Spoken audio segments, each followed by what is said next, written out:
Chose promise, chose due. Aujourd'hui, on fait la deuxième partie de l'émission Blessures émotionnelles. Mais on parlera de guérison et surtout comment ne pas laisser les blessures émotionnelles vous définir. À tout à l'heure.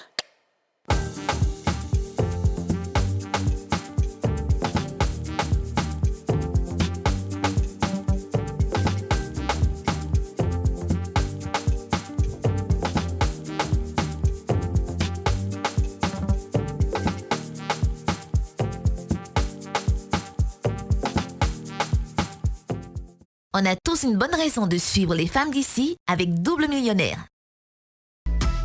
Suivez les femmes d'ici avec le lait corporel Nivea Nourishing Cocoa.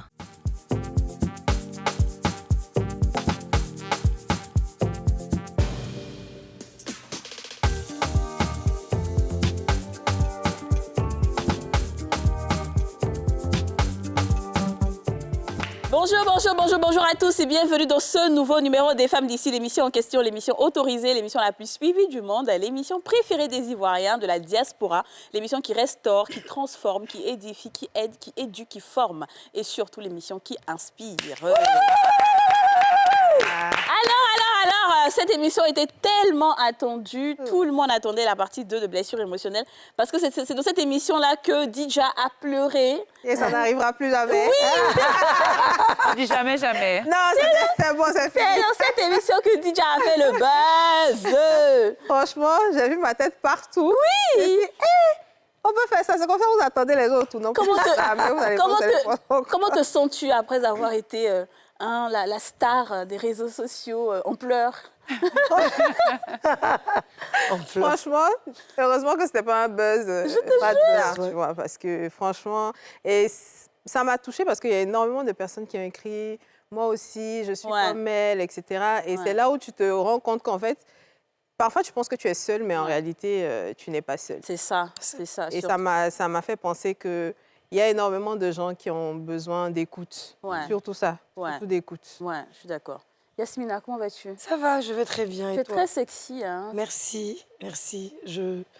Je confectionne moi-même mes vêtements. Ah oui? Oui, j'ai mon atelier pour des dames comme vous, des influenceuses, des personnalités comme vous. Bravo. Je suis qu'arrivée à un certain niveau, on doit être très classe. Félicitations. Et donc on apprend. C'est vrai, ça va nous envoyer... Oui, donc une fois dans la semaine, je mettrai un vêtement, mais je vous offrirai éventuellement à vous de belles robes selon vos goûts. Merci. Je vous en prie, chère dame. Oui, au moins, venir, on va parler d'une manière. Quand tu poses question que tu es arrivé sur Tidja, et sur la deuxième, il n'y a qu'à parler comment. Oui, donc c'est une affaire comme ça. Oui. Ça, la mère, c'est soucoupe volante. Mais chaque habit, même à son nom, ça, c'est la soucoupe volante. Ça pour mieux pouvoir m'envoler. Au cas où tu veux me pousser, moi, il y a parachute sur moi, puis je suis en l'air. Oh, Yasmine, tu es unique. En fait, elle était vraiment unique. Aurélie, comment tu vas, ma chérie? Ça va très bien, ça va. Sauf que j'aurais pas dû manger avant de commencer l'émission parce que j'ai un peu... Tu as sommeil. Ouais, mais ça va, Oui, je pense que cette émission... Parce que toi, généralement, quand tu manges, il faut que tu dormes. Tu vois, non? Ouais, je sais. Et là, j'ai un petit coup de fatigue. Mais ça va aller. Tu n'étais pas là la fois dernière. Justement, je n'étais pas là la fois dernière. Ouais. Et je pense que si j'avais été là, on aurait été dans un concert de pleurs. Concert de pleurs inimaginable. Non, mais ça va aller. Les papiers mouchoirs, non, mais... Les mouchoirs allaient s'envoler ici. Oui, c'est caché derrière là-bas, ça allait être chaud. Alors, bizarrement, j'en ai pas aujourd'hui. Oh, je vais devoir faire l'effort, tu vois. Ne pas pleurer. De ne pas pleurer. D'accord, ok, on va essayer ça. Alors, nous sommes avec le coach des coachs, Yoman Jean-François. Le master coach. Excellence, Yoman Jean-François. Wow, bah oui, Claire, bien sûr. Tu fais trembler les gens, Les gens sont en transe quand tu parles. On dit, oui, coach, oh là là, j'aurais besoin de toi dans ma vie, oh coach, tu vois. Et aujourd'hui, on n'a pas d'invité, parce que la fois dernière, le temps n'a pas suffi. C'est vrai. Et aujourd'hui, on veut vraiment se concentrer pour avoir le maximum de tirer le maximum de cette émission et de la question surtout. Exactement. Alors, coach, la fois dernière, c'est vrai qu'on a énuméré un peu tout ce qui pourrait être source de blessures émotionnelles. On a parlé de trahison, rejet et tout. On va revenir un peu dessus, rapidement. Les c'était trahi, voilà. Tu vas nous citer tout ça rapidement et ensuite on va aller maintenant dans le processus de guérison. Donc ça devient facile de retenir en retenant simplement trahi.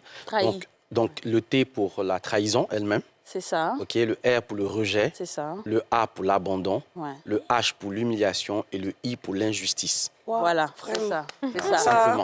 C'est ça, trahi. Ça, En fait, voilà. ils se sont trahis. Exactement. Ok, Tu te d'accord. sens trahi, tu te sens abandonné. Alors la trahison, elle intervient à quel moment? Ben, quand l'enfant, entre 0 et 5 ans, n'a pas eu, je vais dire, le répondant paternel ou maternel dont il avait besoin. C'est Tu ça. vois? Donc, du coup, il a le sentiment de n'avoir pas eu de réponse aux questions fondamentales qu'il se posait. Ouais. Et ça peut arriver même quand l'enfant est en âge d'aller à l'école et qui n'a pas le soutien scolaire de ses enfants. Pardon, de ses parents. Donc, le fait de ne pas se sentir soutenu par ses parents, ou bien l'enfant ne comprend pas quelque chose, il va vers un parent et puis on le refoule parce qu'on est concentré sur une émission ou parce qu'on est occupé à faire quelque chose, etc. Ouais. Ou parce que, entre l'âge de 4-5 ans, l'enfant, il pose beaucoup de pourquoi. Papa, pourquoi? Maman, pourquoi? Etc. Et parfois, on est un peu agacé et on a tendance à rabâcher un Ça, tout petit c'est peu. un peu normal. C'est normal, hein? Et ce que je suis en train d'expliquer ici, c'est qu'on n'est pas en train de faire le procès aux parents. Ouais. Je tiens vraiment à le préciser. Beaucoup de parents m'ont approché, m'ont dit, mais si on savait, on n'aurait pas fait ci, c'était pas méchamment. Et je leur ai dit, non, le but n'était pas de vous accuser d'avoir été à l'origine de ces blessures. Parfois, ce sont des actes auxquels on n'a même pas prêté attention. C'est dans le quotidien. Mais Moi, c'est ce matin, mon fils de 5 ans me demande, maman, c'est quoi un cercueil? Ouais. Je lui dis, mais franchement, c'est pas ça, en Exactement. fait. Il dit que c'est quelque chose qui est dans le ventre. Je lui dis, oui, c'est dans le ventre. Voilà. Et tu Faut qu'il vois, te demande. là où la trahison va arriver, c'est quand quelqu'un d'autre de qui il n'est pas si attaché que ça va lui donner une réponse. Ouais. Voilà, il y a une trahison qui se produit, en fait. Comment ma maman, que j'aime tant ou qui dit qu'elle m'aime, ne peut pas me donner de réponse aux questions que je me pose, aussi bête que ça puisse être. Des fois, l'enfant va poser des questions sur la sexualité. Ouais. Comme comment on fait pour tomber enceinte? Comment on fait pour faire un bébé? On peut être gêné par rapport à ça, mais il faut pouvoir trouver des mots La graine. liés à l'enfant, à l'environnement de l'enfant, sans lui mentir également. Ah. Voilà, parce que la trahison vient de là aussi, du fait que les parents ne nous aient pas dit vraiment les choses comme il fallait. La blessure de la trahison arrive également pour des enfants qui ont été adoptés, à qui on n'a pas pu dire la vérité. C'était l'enfant de mon frère, de ma sœur, il a grandi avec tous les enfants. Et puis à un moment donné, il se rend compte C'est que vrai. l'atmosphère n'est pas forcément bonne. Ça ne veut pas dire qu'il est maltraité. Il faut vraiment se rendre compte qu'il y a des blessures qui sont liées à la psychologie de la personne, à sa personnalité, à son tempérament, à la façon dont il va appréhender les choses dans son environnement. Ensuite, le rejet. Lui, il est beaucoup plus lié au fait d'avoir été constamment récusé par ses parents. Récusé veut dire quoi? Qu'à un moment donné, on peut avoir le sentiment d'enfants qui sont très collants, très affectueux. Très affectueux, ils sont presque prenants, etc. Et puis, sans vous rendre compte, vous avez tendance à C'est ça. voilà, déconnecter Oui, l'enfant c'est de ça, vous, à parce dire que soit tu es arrête, fatigué. etc., tu me fatigues, etc. Ça peut paraître simple comme ça, mais comment l'enfant, lui, il le prend? Ouais. C'est vrai. Donc, attention à ne pas croire que quand on parle de blessure, c'est forcément quelque chose qui a été fait intentionnellement. D'ailleurs, vous ne vous blessez pas toujours intentionnellement. Non. C'est vrai. Vous vous frottez contre un mur, voilà, Oui. et puis la blessure arrive. C'est clair. Donc, ce n'est pas parce que ce que tu m'as fait n'était pas fait dans le but de me blesser que ça ne m'a pas blessé. C'est vrai. C'est ça C'est aussi, sûr. c'est mon ressenti. C'est sûr. Voilà, et c'est important parce qu'à ce moment-là, chaque parent va s'asseoir et se dire, ah, attention, ma façon de parler à mon enfant ou ma façon de me comporter avec mon enfant pourrait éventuellement faire de lui un adulte qui est complètement amoché, quoi, tu vois. vrai. Et on a beaucoup d'adultes aujourd'hui, malheureusement, dont l'enfant intérieur n'a pas encore vraiment grandi. Donc, j'ai parlé de la trahison, j'ai parlé du rejet, on va parler de l'abandon. L'abandon, par contre, est lié à chaque instant de la vie de l'enfant où il n'a pas été dans une certaine présence ou des parents qui n'ont pas été dans la présence de l'enfant. Je dis le mot présence ici pour qu'on comprenne que le parent peut être là sans être présent. Exactement. C'est Il peut être là en train de regarder la télé, là en train de faire plein de téléphone. choses, mais il n'est pas disponible pour son enfant. Et un moyen de disponibilité, par exemple, que les enfants recherchent, c'est le fait de les regarder, de retenir leur attention. Tu vois, ils veulent retenir votre attention à vous. Donc, du coup, l'enfant qui est en train de souffrir de blessures, d'abandon, va faire beaucoup de bêtises. Il va casser des choses, il va faire popo sur lui, parce qu'il veut votre attention. C'est Il ne ça. se sent pas soutenu, enfin, il se sent pas pris en compte, en fait. Donc, les blessures de l'abandon peuvent être perçues déjà à travers ces petites attitudes. Ok. On va voir comment ça se passe à l'âge adulte. Donc, les blessures de l'abandon vont arriver, par exemple, dans le cas d'enfants qui manifestent des attachements parfois qui sont un peu ambivalents. Donc, tu vas avoir un enfant qui, dès que tu veux sortir, quand tu es là, ça ne l'intéresse pas. C'est ça. Mais dès que tu veux sortir, il va s'accrocher à toi, il veut partir avec toi, maman, il est parti aussi, etc. Il commence à pleurer. Ça va peut-être rééduquer aussi beaucoup de parents. À ce moment-là, il ne faut pas, en fait, vous énerver. Il faut pouvoir parler clairement à l'enfant et pouvoir lui dire pourquoi vous sortez. Et peut-être pouvoir trouver un petit arrangement. Par exemple, là, maman va sortir ou papa va sortir, ou papa et maman vont sortir ensemble, mais la prochaine fois, on part avec toi. Ou papa va au travail, ou maman va au travail. Voilà, on n'est pas obligé de mentir ou s'énerver ou appeler la nounou pour le tirer. Et parfois, on trimballe l'enfant, il crie, il pleure. Et ça va créer justement ce sentiment d'être abandonné. Tu vois? Les blessures de l'humiliation, elles sont liées à toutes les paroles, attitudes, postures qu'on a eues envers l'enfant dans le but de l'humilier. Il ne faut pas qu'on cherche un troisième mot. C'est ça. C'est ça. Ça va arriver aux enfants qui font pipi au lit. Jusqu'à un peu très tard, donc à l'attitude qu'on va avoir envers eux. L'enfant n'est pas propre sur lui, donc on va parfois le comparer. Donc, on tombe dans la logique des comparaisons. Tel est plus intelligent que tel, tel a eu tel résultat mieux que toi, tes amis ont fait si mieux que toi. Et du coup, l'enfant, en fait, constamment, va se retrouver dans un contexte de vie où il recherche, en fait, à faire plaisir à ses parents en donnant le meilleur de lui. Mais en fait, ça va créer un problème. Il en souffre. Bien sûr. C'est-à-dire qu'il va se débattre. Et quand il est 14e, 15e ou 17e, tu n'imagines pas que c'est son va-tout qu'il a joué. Mais encore, tu vas lui dire, quand il va venir présenter ses résultats, tu ne peux pas être parmi les 5 premiers, tu vois, tu vois, mais tu ne mesures pas à quel point, parce que tous les enfants n'ont pas la même forme d'intelligence, ils n'ont pas les mêmes résultats dans la vie. Je l'ai dit à l'émission dernière, que tous ceux qui ont été parfois les premiers des classes, là, la vie ne leur a pas donné toujours les premières places. Donc, des fois, il faut peut-être prendre vos enfants tels qu'ils sont, les considérer dans leur intelligence, dans leur contexte, et puis être des parents, même si vous n'avez pas l'équipement, mais soyez à l'écoute. Parce qu'on peut ne pas être forcément un parent équipé. On peut ne pas être forcément un parent qui a les outils. Mais est-ce que ça t'empêche d'être à l'écoute de ton enfant? Très bien. Je vais dire, il y a un exemple, il y a une jeune fille qui avait l'habitude d'être première en classe et elle faisait plaisir à ses parents, comme le coach l'a dit, avec beaucoup d'efforts. Et elle a été 3e au final, au 4e. Et elle a dit à ses frères dans la voiture, je viens de la chercher à l'école, que je suis 4e. Ils ont dit, tu as choué papa aujourd'hui, là. Tu vas voir. C'est 4e. Et puis elle est rentrée à la maison, elle s'est suicidée. Oh là là! Elle s'est juste suicidée simplement parce que bon, on ne va pas pointer du doigt, mais pour dire qu'il y a des enfants qui vivent une certaine pression. Et quand tu vas demander aux parents, ils vont dire que nous, on veut le meilleur de lui. Mais comme j'ai failli dire le pasteur, mais qu'est-ce qu'il je reçois. Je reçois. Comme le coach l'a dit, l'enfant n'est pas forcé d'être premier, parce qu'il doit être aussi s'épanouir. L'enfant ne doit pas être trop studieux. Il y a un âge où on est très studieux, et puis un âge où on peut laisser l'enfant s'épanouir un petit peu. Mais quand on veut trop forcer, parce que nous-mêmes, on a des challenges dans la vie, peut-être qu'on a échoué et qu'on veut comparer nos enfants voisins, qu'on est fier de dire que l'enfant, le bulletin était propre, il a eu excellence. Du coup, c'est nous-mêmes, en fait, le problème, c'est pas l'enfant. Et l'enfant, la petite, elle s'est suicidée. Ça, c'était l'humiliation. J'ai eu une réaction tout à l'heure en faisant...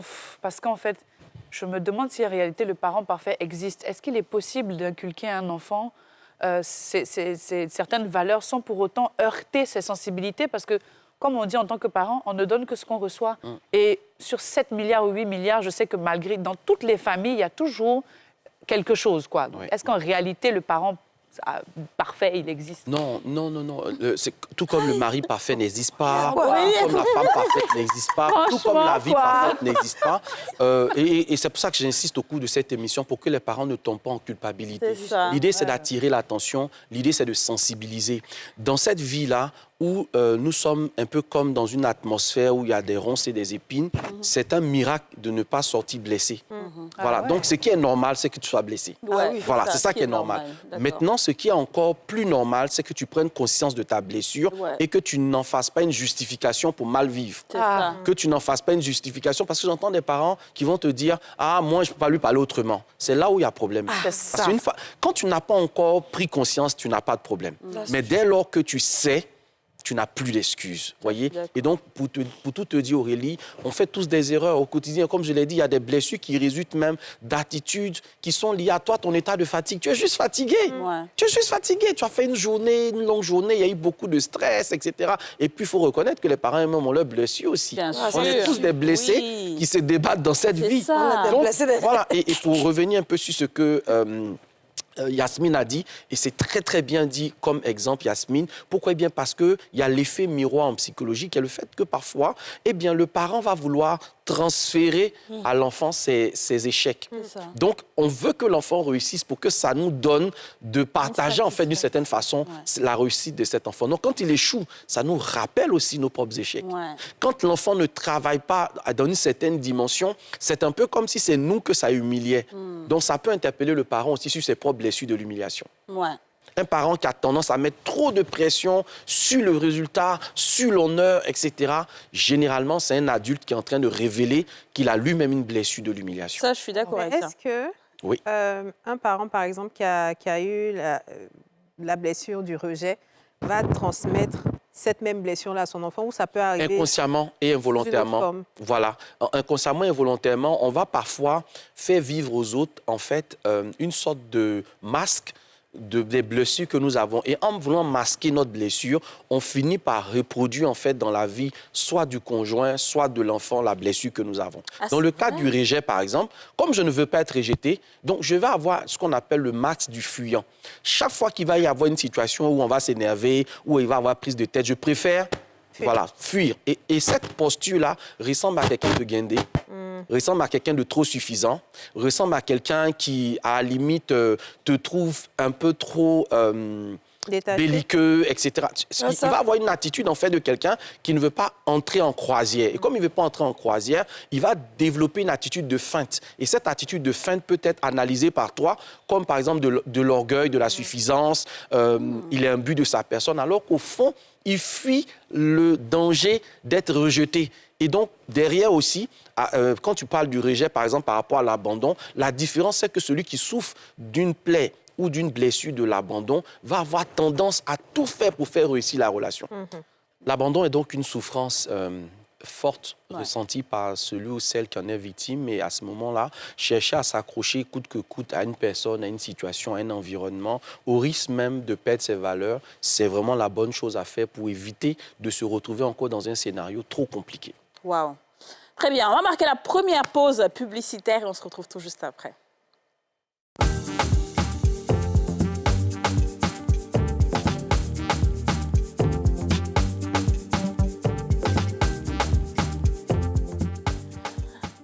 De retour sur le plateau des femmes d'ici avec le coach Yoman Jean-François. On va l'applaudir.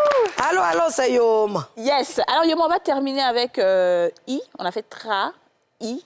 C'est l'injustice. C'est l'injustice. On termine avec ça. Alors, dans la blessure de l'injustice, comme son nom l'indique, c'est toutes les actions, toutes les attitudes dans lesquelles l'enfant a eu le sentiment de ne pas être à sa juste place. On a eu le sentiment qu'on ne nous a pas donné ce qu'on méritait vraiment. Et donc, la plupart du temps, ça va être lié à des environnements dans lesquels on fait 2 poids 2 mesures dans la famille. Et puis ça, c'est un peu difficile parce que souvent, un parent va aimer un enfant plus qu'un autre en fonction de l'histoire, en fonction des contextes qui ont entouré sa naissance, etc. Et puis certains parents ne peuvent pas vraiment le cacher.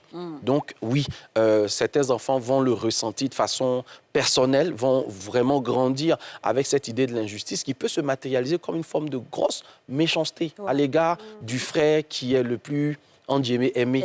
Donc, on va avoir des attitudes, des paroles, des postures. On va parfois même brimer. On va être souvent même... On parle alors du complexe de Caïn.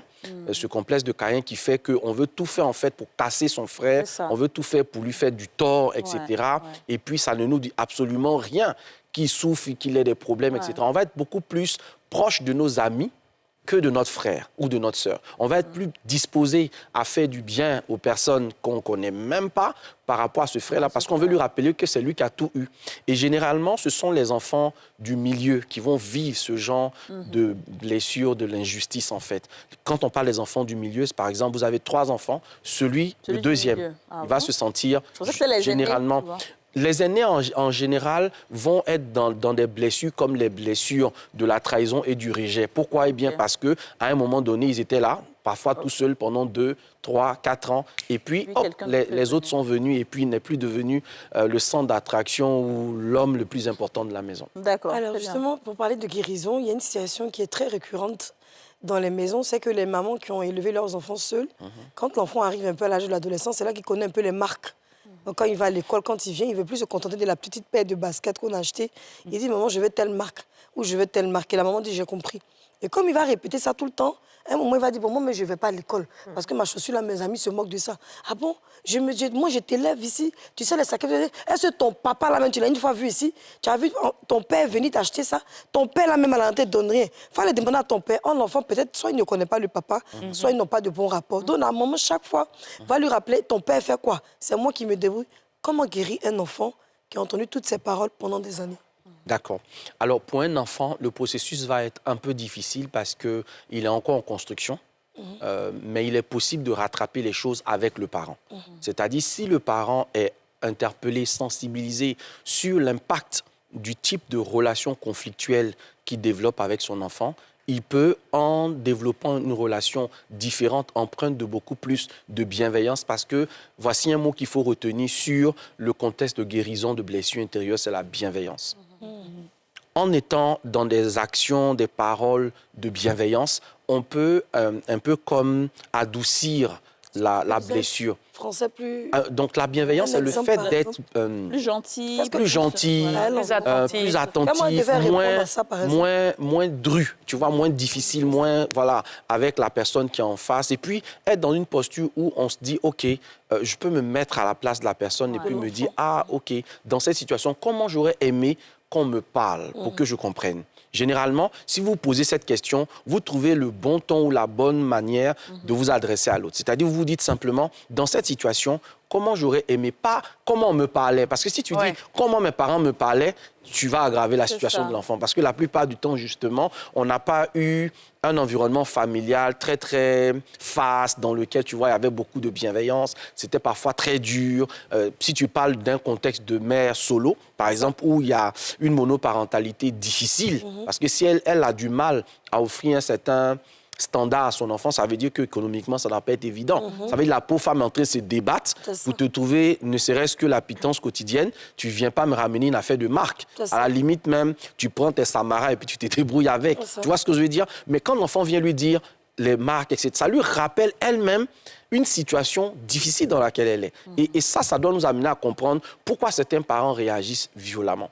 C'est pas parce qu'ils veulent être violents, mais ils veulent t'emmener à arrêter, en fait, de leur rabâcher des choses qui, eux-mêmes, leur font beaucoup de mal, en fait. C'est juste ça, hein? Il se dit, je n'ai pas... Il ne veut pas t'expliquer ça. Mais tu peux expliquer à l'enfant que tu n'as pas... Exactement. Donc, tu vas avoir une attitude, en fait, pour qu'il arrête ce qu'il est en train de faire. La plupart du temps, ça commence comme ça. Arrête-moi ça, tout de suite. Pourquoi? Parce que ce que l'enfant est en train de te dire te rappelle, par exemple, même toute la souffrance qui a découlé de la rupture avec le père. Ça te rappelle même toi-même ta condition. Quand parfois, tu as été dans une relation avec quelqu'un où tu t'es dit, je vais me battre, on va se battre ensemble, et puis quand ça va marcher pour lui, voilà une grosse bêtise dans laquelle beaucoup de gens se retrouvent aussi. Quand ça va marcher pour lui, ça va réjaillir sur moi. Le succès d'un mari n'est jamais le succès de sa femme. Ça, c'est important qu'on le comprenne. Ça c'est bien. Tu dis que voilà une grosse bêtise que les gens font. Oui, en se disant non, moi, je vais vraiment rester à la maison. Et puis, j'ai prié pour lui, je le soutenir. Et puis, quand ça va aller chez lui, ça va aller chez moi. Et puis, quand le gars, il a réussi et que finalement, tu n'es plus son standard, mais il passe à autre chose. Exactement. Ça aussi, c'est une blessure. C'est la vérité. Et ça, c'est important de se rappeler que les blessures de l'enfance peuvent rester un peu comme statique pendant plusieurs années. Tant que tu n'as pas vécu un événement ou une situation qui réveille la blessure, tu crois que tu vas bien. C'est ça. Mais quand tu vas vivre une rupture qui te rappelle à quel point tu n'es rien, à quel point tu t'es fait avoir, et tu vas voir que la plupart du temps, la personne va avoir une culpabilité dont elle ne se dégage pas. Parce qu'en fait, il y a une blessure en fait, qui était là. Et cette rupture-là est venue réveiller la blessure. Ouais. Alors, comment définir le type de blessure et comment réagir face à une personne qui, lorsque tu lui dis des choses qui peuvent être même pour son bien, cette personne réagit toujours mal. Cette personne même rentre en colère contre toi. Elle te fait même... C'est-à-dire que cette personne-là, au lieu d'assumer ou de chercher même à réfléchir sur je veux dire, des situations, finalement, elles te retournent les choses en te disant même, finalement, c'est de ta faute et tout ça. Des personnes même qui t'accusent de leur propre mal-être, alors qu'en réalité, il n'en est rien. Parce qu'il y a des personnes comme ça. Alors, à l'analyse, Aurélie, tu te rends compte que ce que la personne essaie de faire, c'est de te montrer que ce que tu lui dis là, c'est comme un jugement. C'est comme si tu la jugeais d'être ou de ne pas être capable de faire ci ou d'être capable de faire ça. Donc, automatiquement, si on a bien suivi, hein, là, c'est l'interrogation orale maintenant. Si on a bien suivi, quelle est l'attitude qui fait que je suis sur mes gardes et j'ai l'impression chaque fois que les gens m'en demandent un peu trop? Moi, je peux pas répondre à ça. Injustice. Injustice. Okay. Tout simplement. Quand quelqu'un est victime d'injustice, il faut faire attention aux choses que tu lui demandes. C'est-à-dire que même quand la personne va poser un acte, souvenez-vous que dans l'injustice, je veux faire quelque chose pour montrer que je n'ai pas été considéré comme il fallait, je n'ai pas obtenu ce que je devais obtenir. Donc, du coup, ça me rend froid, ça me rend insensible. Donc, quand je fais des choses, je pense que j'ai fait vraiment tout ce qu'il faut, quoi. Et quand tu vas me demander, par exemple, mais pourquoi tu n'as pas fait ci, pourquoi tu n'as pas fait ça, je trouve injuste que déjà, c'est pour ça qu'avec ce genre de personnes, il faut déjà identifier, aller dans la gratitude d'abord. C'est-à-dire reconnaître déjà ce que la personne fait de bien. Si tu reconnais déjà ce que la personne fait de bien, ça apaise la personne. Parce qu'elle veut se sentir reconnue. Bon, après, il faut qu'il fasse beaucoup de choses bien, franchement. Mais c'est ça, en fait, le truc. Si on n'a pas beaucoup de bien, On n'a pas le temps de faire c'est compliqué. Mais moi, je pense que on te dit la vérité, tu as fâché pour ça ça. fait plus appel à la bienveillance. C'est la bienveillance, en fait. Des fois, on n'a pas de tact quand on parle avec les gens. Ça aussi, il faut assumer. Ouais. C'est que des fois, quand on veut s'adresser à quelqu'un, en fait, pour la petite erreur que la personne a fait, on oublie tout ce qu'elle a fait de bien et on va se focaliser sur ça pour dire, ouais, tu fais jamais ci, tu fais jamais ça, alors que la personne fait de son mieux, pour elle en tout cas. Sauf que son mieux ne suffit pas. Et Maintenant, oui. son mieux ne suffit pas pour toi. C'est Donc, vrai. quand tu lui fais le reproche, il faut faire ça avec bienveillance, en Ouais. fait. Ah, c'est vrai que d'habitude, tu fais bien, mais aujourd'hui, franchement, c'est pas ça. Et- tu vois. Et Lydia, là-dessus, je veux dire quelque chose. même- Je fais cet exercice souvent. Combien de temps tu mets à gronder, à crier sur ton enfant quand il fait une bêtise? Et combien de temps tu mets quand il fait quelque chose de bien pour le féliciter? Compare et tu vas voir la différence. Ah, ça Ah, Combien mais de 12 temps ou tu plus mets qu'on ne félicite. Combien de temps tu Ouais. mets pour bouder, par exemple, ton conjoint quand il a fait quelque chose qui t'a pas plu? Et combien de temps tu mets Ça peut quand faire il t'a une fait semaine, quelque mais- chose de bien? Ça, c'est Et vrai. tu vas réaliser 2 minutes. l'injustice, en fait. Ouais, Et c'est pour ça que souvent, les gens, dès que vous leur faites un reproche, automatiquement, ils sont... Se braquent. se Oui, braquent ça les parce qu'il y a énerve, le parce que tu es sentiment toujours en train de tu es me faire des toujours sur les reproches. choses qui n'ont pas marché. Mais cette Ouais. personne qui C'est fait ça, les en fait. reproches-là, Oui, oui. elle aussi, elle a un sentiment de rejet ou elle a un sentiment d'abandon, puisque elle aussi, elle reproche parce que c'est en fonction de ses propres blessures. Ouais. Donc, finalement, blessé contre blessé, Blessé les gars. ça va donner quoi? Exactement. donc, C'est là où alors, c'est peut-être important que- de se faire accompagner. Peut-être que Ah. moi, je pense que peut-être aussi qu'il faut, il faut savoir que souvent, on n'est pas compatible avec des personnes. Ça, Il c'est faut vrai. peut-être avouer que oui, toi, tu es très, très ça. blessé. Moi, je suis très blessée. Franchement, on n'est pas fait ensemble pour l'instant. Parce Totalement que sinon, on va d'accord se avec ça. détruire. Il faut que chacun guérisse peut-être de son côté. C'est vrai qu'il y a des, Voilà, il y a des il faut gens que- qui sont honnêtes au départ. Ils Ouais. te disent, moi, franchement, je viens de loin, j'ai tel bagage. Ouais. Je ne suis pas sûre même Ouais. d'être disponible pour une relation. Ouais. Mais comme il y a toujours des forceurs C'est qui pensent ça. qu'ils peuvent te soigner, C'est ça. Ça. ils se mettent dedans et puis après, C'est en fait, ça. on t'accuse. Alors que toi, de base, tu as été avais dit la honnête. vérité. Tu avais dit aux gens que tu ne pouvais pas, en fait. Mais tu es d'accord avec ça, Coach, du moment que Non, chacun doit pouvoir se guérir. je suis totalement d'accord que chacun doit pouvoir trouver le moyen de se faire soigner. Ouais. Et c'est jamais la responsabilité De ton de conjoint. ton conjoint Non. de te guérir de la Ouais. situation dans laquelle tu es. Jamais. Parce que, ouais, vas-y. Alors, je connais beaucoup d'exemples autour de moi, beaucoup de femmes qui étaient dans des foyers, mais ça se passait très mal. Dans le sens où le monsieur les minimisait, il les rabaissait, le monsieur les trompait vis-à-vis, des fois il attrapait avec une femme, c'est des problèmes. Le monsieur, même à la limite, même l'insulte pour donner à la copine. Et puis au final, elles sont parties. Ça, il y a eu une séparation peut-être brute, mais elles sont parties. Quand elles sont parties, elles sont allées maintenant de relation en relation d'homme marié à homme marié, d'homme marié à homme marié. Elles n'ont jamais pu avoir un homme pour elles toutes seules. Et quand tu leur dis, mais c'est pas toi qui reprochais à ton mari de sortir beaucoup de femmes dehors, aujourd'hui, toi-même, là, tu es maîtresse, c'est que, oui, c'est qu'il me faisait là. Je me rends compte, aujourd'hui, là, j'arrive à analyser combien de fois les filles étaient à l'aise avec lui, et puis combien de fois la bête qui était à la maison souffrait. Donc, moi, je suis plus prête à être bête dans la maison. Il y a beaucoup de cas, comment on guérit de ça. Non, mais déjà, ça, ce type de langage-là, c'est l'expression d'une blessure. C'est ça. Les personnes qui donnent le sentiment d'être insensibles, froides, calculatrices, etc., généralement, dans le jargon ivoirien, on les appelle les blessés de guerre, C'est ça. ou les lions blessés. C'est effectivement le symbole même de la blessure intérieure. C'est que beaucoup pensent que c'est quand il y a eu une rupture, une déception, qu'ils ont été blessés. Non, ça a réveillé une blessure existant déjà. Sans dire Depuis ne réveillez- l'enfance. C'est ne ça, en réveillez fait, pas le donc, lion. tout le vient vrai depuis problème. l'enfance, en Donc, fait. par exemple, je discutais avec quelqu'un il n'y a pas longtemps, et puis la personne avait beaucoup de mal quand son mari avait des forfaits, quand il faisait quelque chose de pas bien, elle avait des réactions excessives. Mais des fois, le mec, il se dit, qu'est-ce que j'ai dit? Qu'est-ce que j'ai fait? Franchement. Certes, ce qu'il a fait dans l'instant n'était pas bien, mais la réaction était disproportionnée. Quand j'ai fait l'écoute avec cette dame et que j'ai échangé avec elle, on a remonté le temps, on s'est rendu compte que dans son enfance, elle a eu un papa très, très, très violent avec sa mère qui avait supporté beaucoup de choses au point qu'elle, en l'intérieur, se disait, moi, si je grandis, Je vais mon pas couple sera accepter différent, ça. mon mari sera ci. Donc, ça l'aidait à Ouais. vivre la pression du moment. Ouais. Du coup, elle est devenue adulte. Et quand dans son couple, il y a un comportement, elle ne tolère même pas que le monsieur, pour ne pas retomber. C'est ça. Donc, Dans ce tu que vois, sa maman a l'enfant intérieur qui est en nous, il a enregistré toutes les informations, tout le vécu, même les choses que nous avons oubliées. Ouais.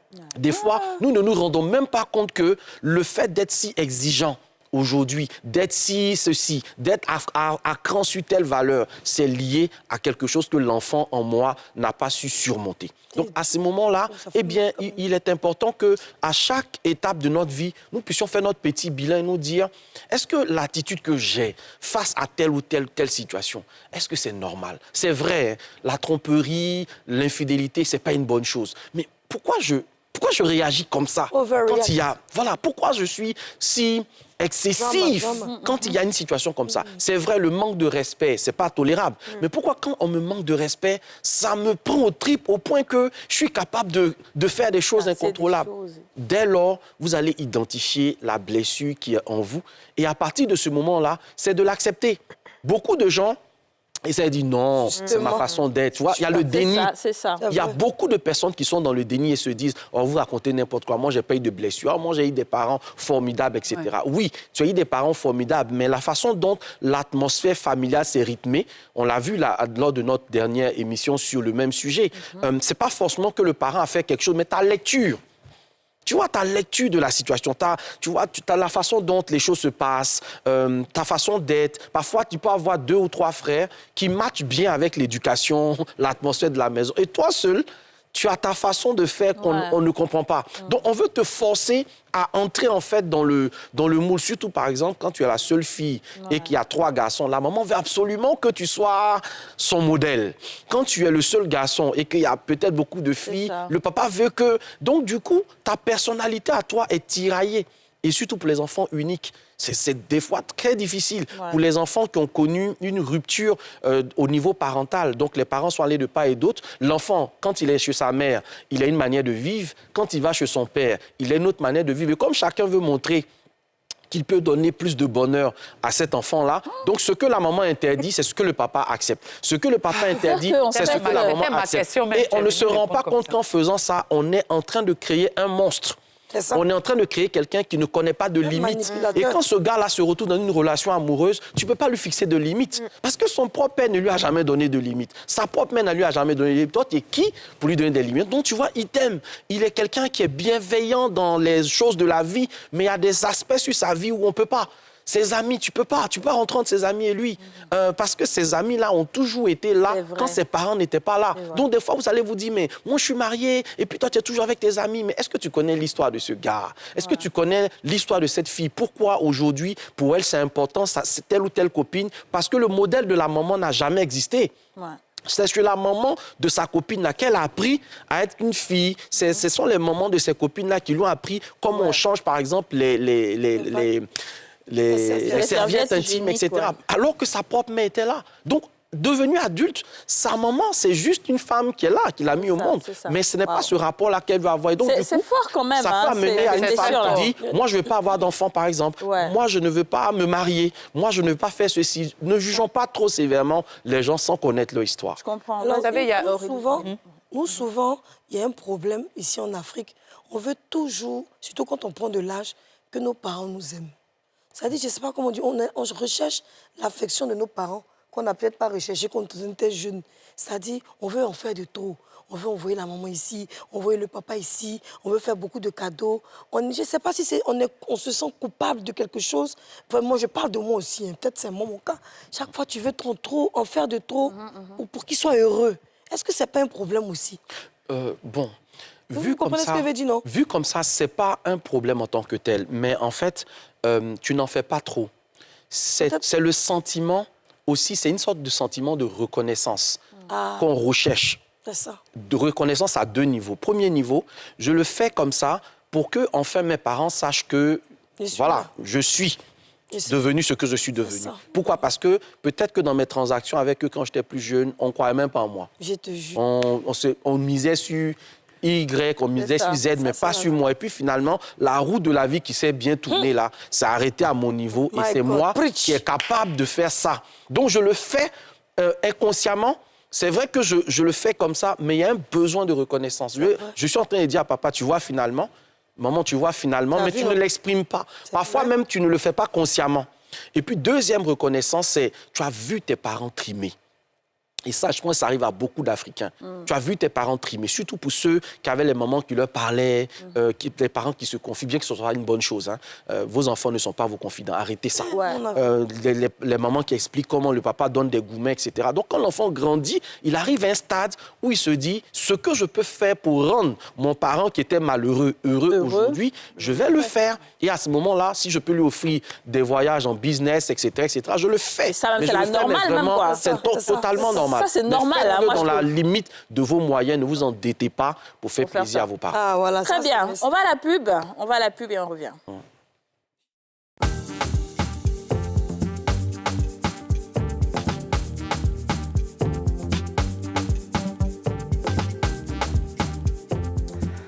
De retour sur le plateau des femmes d'ici avec l'excellence Coach Yoma Jean-François.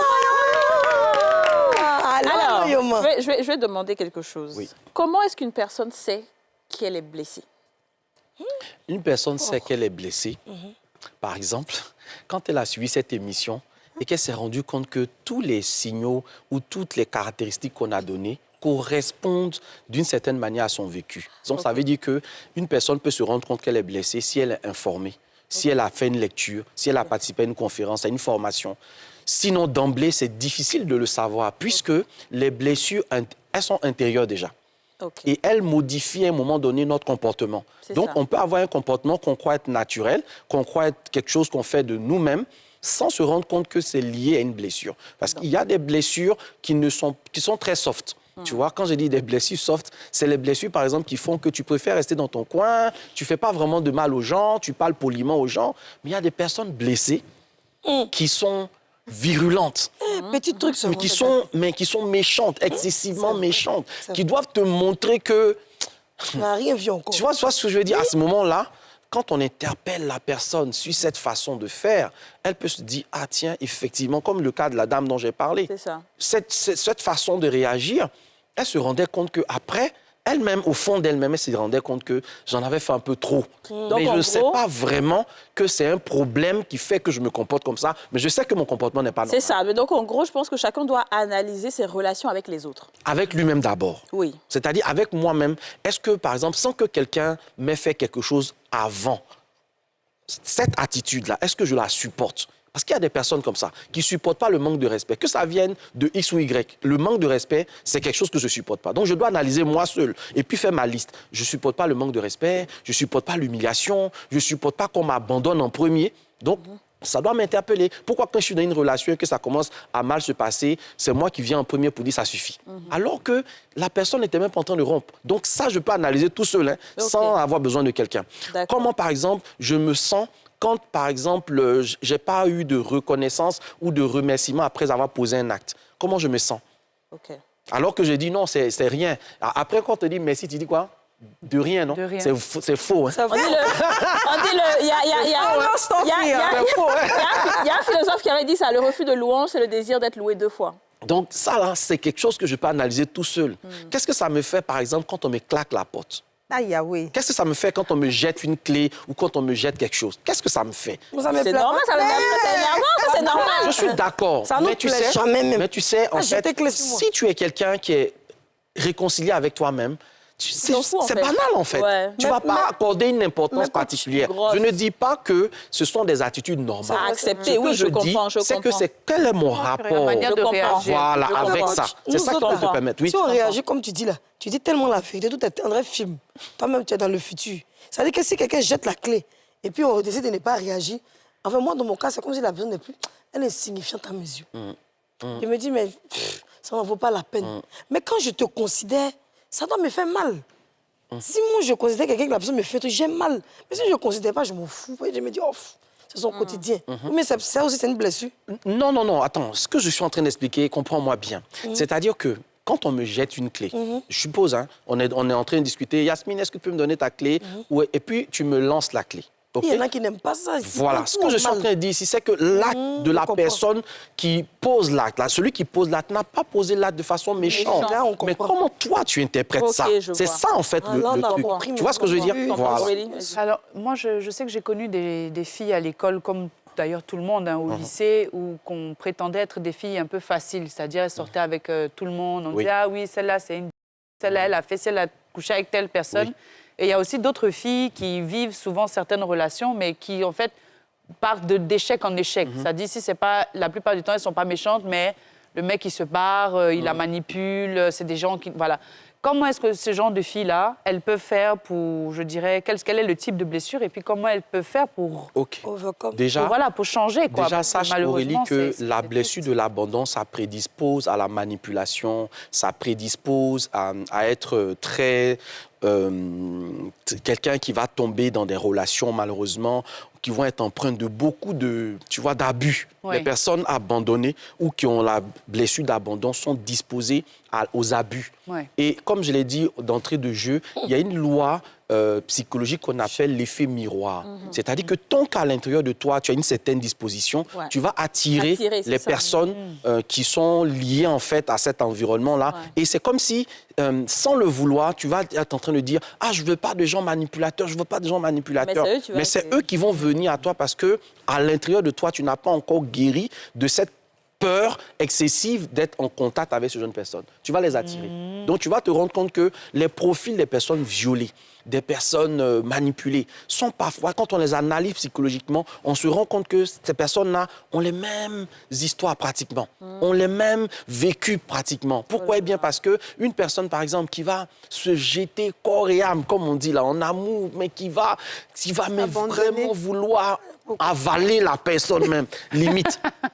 C'est quelqu'un qui souffre de quelque chose, Bien la sûr. peur d'être Bien sûr. abandonné. Ouais. Donc, je donne tellement pour qu'en retour, la personne se dise « Ah, vraiment, la manière dont elle se donne là. C'est que- Vraiment. » Alors que c'est fou, Alors hein. que C'est c'est celle-là faux. qui s'énerve, et comme tu as dit, excessivement, là. que c'est Quand faux. la personne veut petit truc net, Exactement. elle peut tout casser parce Oui, qu'elle c'est comprend pas, ça. qu'elle a trop donné. C'est ça. Exactement. Mais moi, il y a un truc qui m'intrigue un peu. J'ai remarqué des cas, par exemple... Est-ce que c'est répondu? Oui, tu as plus ou Elle moins souffre de la répondu. blessure de Oui, l'abandon. blessure de l'abandon. Et puis, je disais justement qu'il y a des répétitions, il y a des cycles en C'est fait, ça. que ces Voilà. femmes-là C'est vivent ça. à chaque Exactement. fois. Ouais. Oui, mais simplement C'est ça. parce qu'elles ne sont pas guéries. Alors, on voit beaucoup de cas dans des familles même, on va prendre des familles, où on sait que c'est le frère ou bien, je sais pas comment, bon, des amis ou des frères qui se font du mal. Oui, Ouais. oui. Mais, ou bien ça peut être le père, ou bien ça peut être la mère qui fait du mal. Mais lorsqu'on va essayer d'ouvrir tes yeux sur la situation, tu refuses, tu dis non, non, non, c'est pas possible. Donc, Je ne suis pas dit- bien perçu. Il Bon, se moi, passe je, quoi moi, dans je la suis avec famille? vous actuellement. Oui. Et puis, je vous fais du mal. C'est-à-dire, je vous torpille, je sais pas moi, je garde votre travail, Oui. vous dites, ah, coach, mais il ne même pas bon conseil, tout ce que vous voulez pour vous détruire. Et lorsque, par exemple, vous allez avoir cette information, c'est normal, vous ne le prenez pas au premier degré, mais vous refusez la réalité. D'admettre qu'il y a Et un au problème. contraire, même là, vous vous accrochez encore plus à moi Ok. qui suis en train de vous détruire. Est-ce que c'est Oui. un manque de confiance Le rejet. qu'on a Ah. Le rejet, C'est le la rejet. blessure du D'aimer rejet. le bourreau, quoi. Voilà, la blessure du rejet va développer même parfois ce qu'on appelle le syndrome de Stockholm. C'est-à-dire que plus la personne te fait mal et plus tu vas t'attacher à la personne. Pourquoi? Parce que d'une certaine façon, ça t'aide à devenir une personne importante. C'est difficile, hein, ce que je suis en train de t'expliquer. Comment ça? Oui, mais en fait, c'est un dérèglement. Les blessures émotionnelles sont finalement des désordres émotionnels. C'est des désordres qui sont créés dans nos émotions. Tu vois ce que je veux dire? Que la personne te rejette, mais tu t'accroches obstinément. Et tous les indices sont là. Ils montrent que cette personne-là te veut du mal. Mais c'est un peu comme si cette personne-là encore part, tu aurais perdu le papa que tu as perdu, tu auras perdu encore la maman que tu as perdue. C'est comme ça. Ton subconscient t'emmène cette information comme encore. Et c'est comme ça que beaucoup de plus. femmes restent avec des hommes qui leur font du mal constamment. Exactement. Que ce soit les femmes battues, que ce soit les femmes insultées, les femmes qui sont victimes de violences psychologiques, verbales et tout, mais elles restent là. Exactement. Parce que souvent, elles se disent que c'est lui ici, c'est pas lui, je vais faire comment, si c'est pas lui. Et malheureusement, parce que dans le cycle de la violence, malheureusement, vous allez avoir une phase qu'on appelle la lune de miel. Et donc, si le bourreau, par exemple, il travaille effectivement sur cette phase-là, la phase où il va te promettre qu'il ne va plus te faire ci, il ne va plus te faire souffrir, du coup, elle a en face d'elle la lecture psychologique que, effectivement, tu vois, si moi, mon papa avait été comme ça, ça n'aurait pas... Donc, du coup, elle retrouve en lui, et très souvent, c'est ça, elle a retrouvé en lui le papa qu'elle n'a pas eu, elle a retrouvé, ou bien il a retrouvé en elle la mère qui n'a pas eu, donc le complexe d'Oedipe également, qui va se créer, et ça va créer... Hein. C'est un gros boulot. Travail. Est-ce qu'une personne peut avoir plusieurs blessures, voire les 5 blessures? Les 5, c'est que c'est hyper blessé. Est-ce que ça arrive? Et surtout, quelle est la première étape pour commencer sa guérison? OK. Est-ce qu'une personne peut avoir des multiples blessures, multiples contusions? Non, les 5, je n'ai pas encore vu. Mais je sais qu'on peut souffrir de 3. Parfois, quand tu as le rejet, l'abandon n'est pas loin. Quand tu as l'abandon, l'injustice n'est pas loin. Voilà, des fois, c'est pas très, très loin. Okay. Ensuite, quelle est la première étape pour guérir? C'est de reconnaître que tu es blessé. Oui, mais bon... Tu vois ce que je veux dire? Est-ce que tu vois ce que je veux dire par reconnaître? Reconnaître veut dire que tu arrêtes de justifier. Tu arrêtes de dire non, c'est parce que moi, je suis nerveux avant. C'est parce que moi... Non, il faut reconnaître que ce que tu as comme attitude n'est pas correct. Même si face à telle situation, aucun être humain n'est prêt à accepter, mais reconnais que ta réaction est démesurée. Reconnaître aussi veut dire que tu sais identifier que là, le type de discussion que je suis en train d'avoir avec la personne, ça va m'énerver. Ça aussi, c'est une façon de reconnaître que, attention, j'ai ce problème-là. Tu vois, le fait de reconnaître, par exemple, que tu es quelqu'un qui s'énerve de façon excessive, de reconnaître ça déjà, même s'il n'y a pas encore eu de changement, mais le fait de savoir que tu es comme ça, que je suis quelqu'un, j'aime pas, par exemple, si j'aime pas ça, comme tu l'as dit la dernière fois, tu vois, tu sais que c'est important pour toi à un moment donné d'être dans ton coin. Après, est-ce que tu sais pourquoi tu as envie d'être dans ton coin? Pas toujours, mais au moins tu sais ça. Donc du coup, tu es capable de dire à quelqu'un en face de toi, écoute, si tu me vois dans mon coin, c'est pas que je suis fâché. Voilà. Il y a par exemple des signes physiques qui permettent de reconnaître. Et ça, si on veut pousser un peu plus, c'est ça. Il y a des signes physiques qui permettent de reconnaître des personnes blessées, par exemple. Comme quoi, par exemple? Oui. Par exemple, une personne qui souffre du rejet va être une personne qui a une bonhomie. C'est généralement des personnes qui vont avoir des traits assez ronds. Des traits assez ronds de visage. C'est des personnes aussi qui, dans leur manière de faire, c'est un peu comme des personnes qui sont très, très empathiques, qui ne peuvent rien refuser aux gens. Ça ressemble à des gens gentils.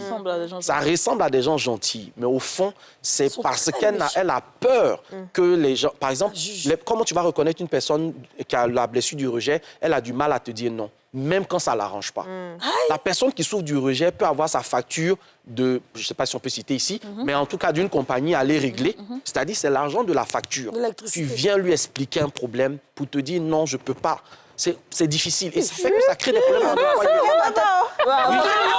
Ma tête est ronde, c'est la carte. Mais je vais donner mon argent à quelqu'un. Tu vois, on est presque à la fin de l'émission, on va y aller rapidement. Et donc, il y a des même signes dans les comme postures, j'ai vu aussi dans le livre qu'il y avait des postures, une personne qui se courbe, une personne qui est carrée. Exactement, même une personne qui a du mal à prendre du poids. Il y a des personnes comme ça qui ont beau manger, qui ne peuvent pas prendre du poids. Il y a une certaine aigreur naturelle. C'est quelqu'un qui va jamais voir le bien. C'est-à-dire qu'on est là, on est en train de discuter, mais la personne attend la petite erreur. Ouais, c'est ça. Et tu vas faire 2, 3, 4, 5 phrases, OK. dès que la 6e phrase, il y aura une erreur, elle va relever ça.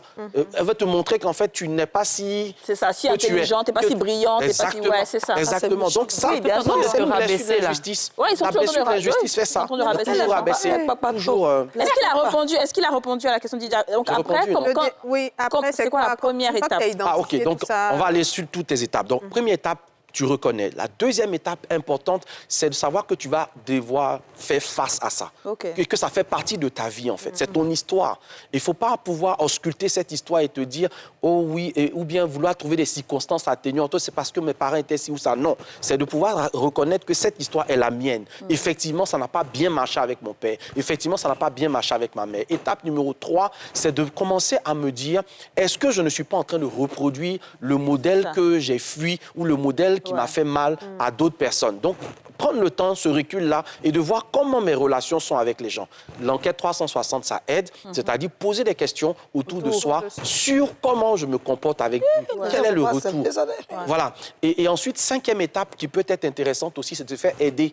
Parce que très souvent, on peut avoir fait tous ces points, on est bloqué sur certains aspects parce qu'il y a des questions fondamentales qui peuvent créer de déclic. Et ces questions-là, parfois, c'est les professionnels qui peuvent t'aider à les trouver et avoir ce déclic-là qui te permet d'aller un peu plus loin. Est-ce que le temps guérit les blessures? Non, le temps ne guérit pas les blessures. Le temps qui guérit les blessures, c'est le temps qu'on prend dans l'accompagnement ou c'est le temps qu'on prend dans la démarche d'accompagnement. Sinon, oui, le temps fera de toi un vieux blessé, une vieille blessée, un grand-père blessé, une grand-mère blessée, mais jamais quelqu'un de meilleur. La fois dernière, la dame qu'on avait reçue ici, qui avait eu des problèmes avec son père, tu l'as revue? 2 fois, oui. Et comment ça va? Et je peux dire qu'elle est dans un processus assez intéressant. Peut-être qu'elle aura l'occasion de te rendre son témoignage. Super, ça sera très bien. En tout cas, pour toutes les personnes avec lesquelles on a eu l'occasion de travailler, je pense qu'on va peut-être avoir une émission où elles pourront rendre leur témoignage sur ce qui s'est fait, puisque d'une certaine façon... Tu devrais faire une formation peut-être sur ce genre de...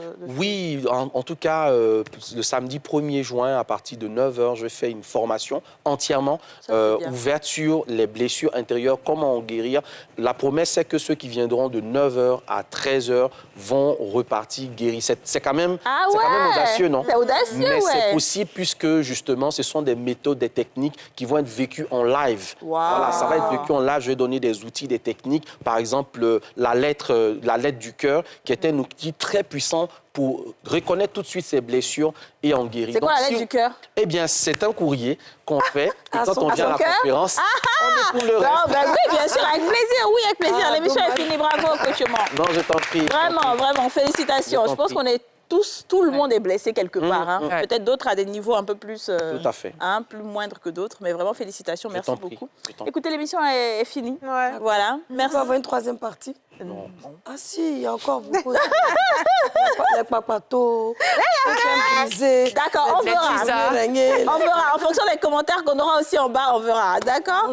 Merci à tous de nous avoir suivis. On se retrouve demain pour un nouveau numéro des Femmes d'ici. Bye bye. Vous venez de suivre Les Femmes d'ici avec Double Millionnaire. Nivea Nourishing Cocoa, le lait corporel, vous a offert Les Femmes d'ici.